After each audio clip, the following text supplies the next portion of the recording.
In the autism world, there seems to be a big push to teach a child to label colors. So today I'm going to talk about when and how I recommend teaching colors.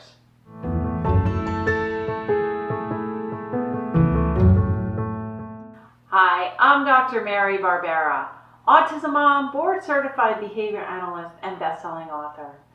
About 15 years ago, a local mom who's a friend of mine brought her young son to my house so I could assess him and give her some tips on how to help him. I remember I pointed to a chair and asked him, "What's this called?" And he said, "Yellow chair." Mom and Dad looked so proud since he not only labeled the chair, but also threw in the color. They were upset and confused then when I told them that since I didn't ask the color of the chair, this was actually not a great response. That I would have much preferred his response to just be chair. So you might be thinking, what's the big deal, Mary? Labeling colors shows more cognitive ability, so shouldn't we just celebrate yellow chair like his parents wanted to? When should you teach colors? In typically developing kids, colors often are not identified until about 30 months of age. So you don't want to be teaching a child with very low, limited language skills to label colors. It will just confuse things. Sorting by color, so putting, the yellow bear in the yellow cup and the red bear in the red cup. Those are all BB-MAP level 2 skills. And labeling and receptively identifying colors are actually level 3 skills, which are 30 to 48 month typical development. So if a child can't say any words or they can't identify dozens of nouns like bed and shoe and marker, then we don't want to teach them colors. Some kids will naturally learn to identify colors by parents or preschool teachers using color activities such as Red Day or find all the things in the room that are green. This is ideal not to teach or hyper-focus on colors and let kids learn them naturally. But for kids with moderate to severe autism who need systematic instruction on language, this is how I recommend teaching colors. What we want to do is we want to get construction paper and identify the 3 colors we want to teach. If your child knows any colors to start with, maybe yellow is their favorite color and they can identify yellow, then certainly we want to add yellow into the mix because it will be nice to have one of the colors be a known skill. You also may need to consider articulation with these skills. So when in doubt, I would pick red, yellow, and green to start with. I would not pick orange and red at the same time, for instance, or orange and yellow at the same time because they're too close. But sometimes articulation gets in the way with something like yellow, so we might have to substitute something that the child can say more clearly.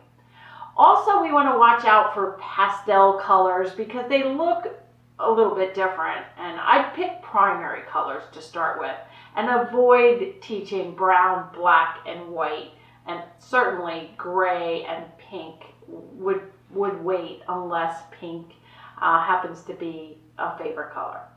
So those non-primary colors tend to be taught later. So once we have our construction paper, what you want to do is you want to cut it up so you have basically 4 to 6 pieces, all in squares that kind of match are fine, of red, yellow, and green. And then we would start pairing red, and they would put it with the other red construction paper. We don't want to start teaching colors with items such as this is a red fire truck because that's too complicated.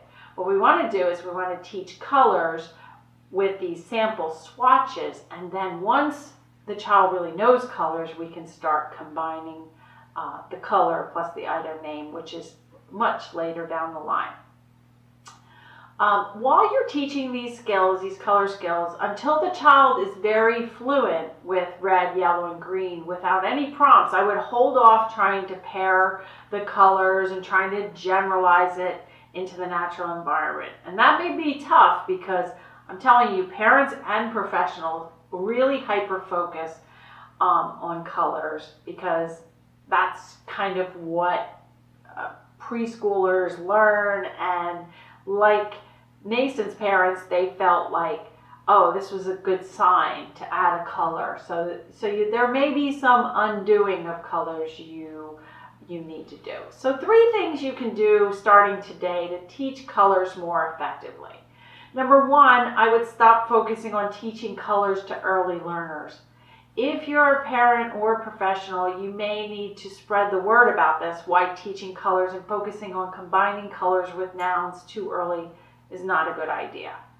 Number 2, you do want to begin pairing colors when the child is ready with sorting activities. I would use construction paper. And number 3, when it is time to teach the child to label and receptively identify colors, we want to teach 2 or 3 colors at the same time. We never want to just pick one color because we want to build conditional discrimination from the start. Colors are a great thing to teach when the child is up at level 3 of the VB map, needing to learn other more advanced language skills, and they're functioning at a typical language development of a 30 to 48-month-old child. Getting the colors mastered should be easy, and if it's not, it's probably that you're starting too soon without the prerequisite skills in mind. If you'd like to get more helpful advice where to start or how to revamp your child or client's ABA program, and join me on my mission to turn autism around for 2 million by 2020, go to marybarbera.com/join, or click the link in the description right below to download my free 3-step guide. I hope you enjoyed this information about colors, and I hope you'll begin to teach colors a little bit differently going forward. And I'll see you next week.